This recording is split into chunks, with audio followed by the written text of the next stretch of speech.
Hi, this is Alex from succeedatdating.com, and I want to welcome you to another video training session. In this video training session, I'm going to reveal 2 unique strategies that will enable you to set yourself apart and differentiate yourself from all the other guys out there, so women see you as the only logical choice and they stay with you for a lifetime, hopefully. So the first strategy is very simple. It may sound generic, but frankly, a lot of guys overlook this. It is dressing well, dressing to stand out, dressing to be uniquely different from the masses, from all the other guys out there. Now, this doesn't necessarily mean you have to wear a suit. No, you don't have to wear a suit. You don't even have to wear a jacket. I wear jackets because that's a personal preference of mine, but you don't have to wear a jacket. You can just wear jeans, a nice shirt, clean clothes, and clean shoes, very important, a fresh cologne. This may sound very, Alex, I know this already, but quite frankly, a lot of guys don't do it. When you approach a woman in the street or even in a bar or club, you are competing against every other guy that has approached her in the past. And let's not kid ourselves here, that's what happens. Women judge you, they look at you, and they sum you up within milliseconds, and they make these presumptions about you, about what kind of friends you have, your social circle, your lifestyle. Are you a very sociable person? How much money do you earn? Whereabouts do you live? What kind of car you drive? They make all these assumptions about you subconsciously. So consciously they don't register these beliefs about you, but subconsciously they're happening deep down in there, and they're judging you. So you want to make a very favorable first impression. It's all about dressing well and having a solid first point of contact, so you are remembered. So I want to show you a very quick story with you. Now, I fly often. Currently I'm in Southern California, and I'm staying, this is my hotel room, and one thing that happens, it's happened around 50% of the time, when I travel, I get upgrades. And it happens to a lot of people, but it happens to me more than it does to my friends, and I've kind of figured out why this happens. Now, when I approach the front desk, when I check in and I check in my luggage, I'm dressed well. I dress superbly well. I wear this jacket. I would be wearing a white shirt. I would be wearing a tie. Sometimes I would have a pocket square. Now, I don't do this because I like to impress the person I'm sitting next to on the plane. No, I do this to get upgrades, and it happens around 50% of the time. Now, who would know? Dressing well gets you upgrades on flights. But the fact is, I managed to pull one of these flight attendants aside, and I asked her about this. I said, why do people who dress well, who stand out, why do they get upgrades more than people who don't? And she said, I suppose it's a great revelation. It kind of makes sense, it's very logical, but sometimes we just have to be reminded. We kind of know this already, but sometimes, you just require somebody just to remind you, so it jots your memory and you go, whoa, that's amazing. Okay, I'm going to start implementing that from now on. Well-dressed people, they act well. It's a common presumption made by everybody, but I asked this very particular flight attendant, and she says, well, when we see well-dressed people, it's a presumption, a rule of thumb, that they act well. So we put them in first class.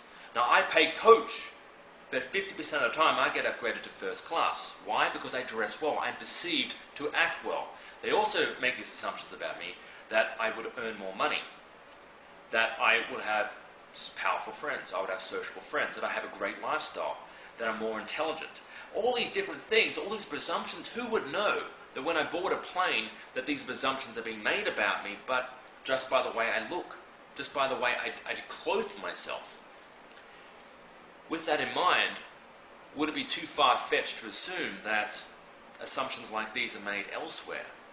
Like when you go out to bars or clubs, like when you go out during the day to meet women, when you go out to meet a friend or a colleague or a loved one for lunch.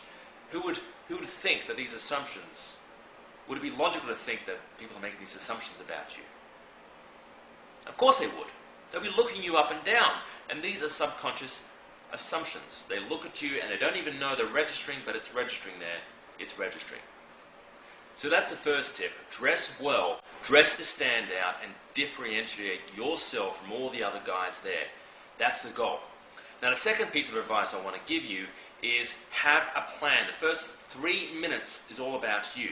Now, again, This is something generic. You've probably heard me say this before if you've seen some of my videos.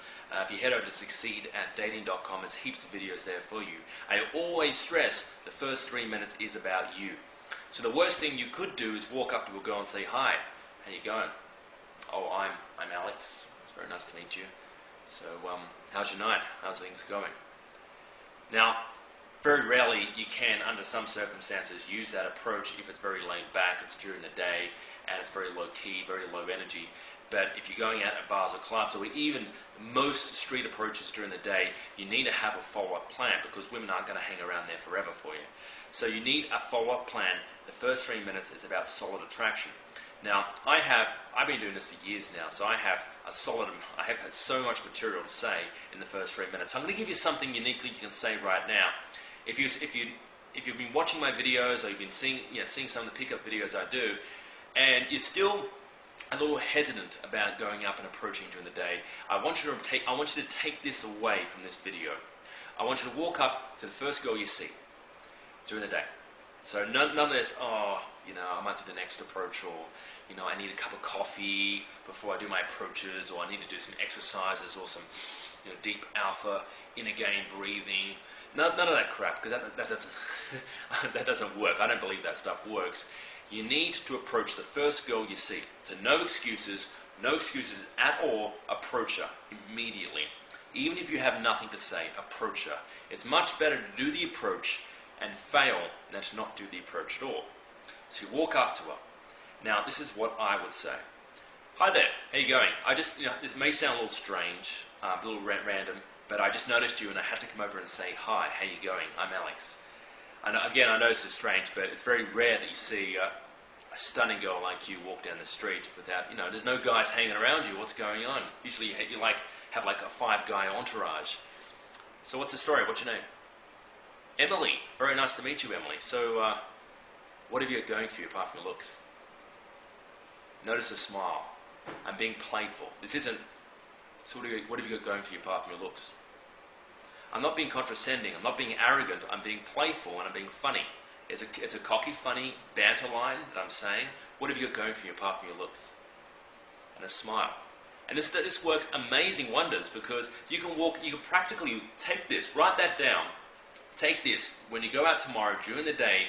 Give this a try. It will work. It will stop women, because it never happens. No guy does this during the day. No guy can walk up to her and confidently compliment a girl in broad daylight and ask her a name and introduce themselves. No guy does this. They just don't have the confidence to do this. But you can. So the next thing, you need something to follow up after that. Now, you can use a number of things. I usually personally use a story. I can say something like, it's very strange. I'm actually looking for a costume shop. I've been searching up and down the street for the last hour, and I'm trying to find this costume shop. I've got a party tonight. One of my friends from out of town, his name's Paul, he's having a pirate costume party. So I'm going to have to find a costume shop. Actually, let me ask you, what's your favorite? I don't know, are you a fan of Hook or Sinbad or Pirates of the Caribbean? Who's your favorite character? So again, I'm going back into the playful banter mode. I'm being playful with her. We're playing games. I'm testing her a little bit. I'm kind of putting her on the spot. And keep this in mind, no guy does this. No guy has the confidence to immediately go into rapport within the first 3 minutes of the conversation. But if you can do this, if you can practice exactly what I've said in a very similar tonality and smile in a playful way, you will pull this off. I hope this video has helped you. Most importantly, do go out and give this a try. I've had heaps of success stories, heaps of emails from guys all around the world who have actually watched some of my pickup videos, and they've gone out and really given this a try, really given it a shot. Some guys get into relationships, they get girlfriends. Some guys get exceptionally better at approaching women during the day and having lasting conversations. Some guys get less flakes when you go out and get phone numbers. When they actually call the girl, they actually answer and they have a great rapport. Give this a try. Go out tomorrow and let me know how it goes. My name's Alex, and for more videos just like this one, head over to succeed@dating.com. I'll see you there.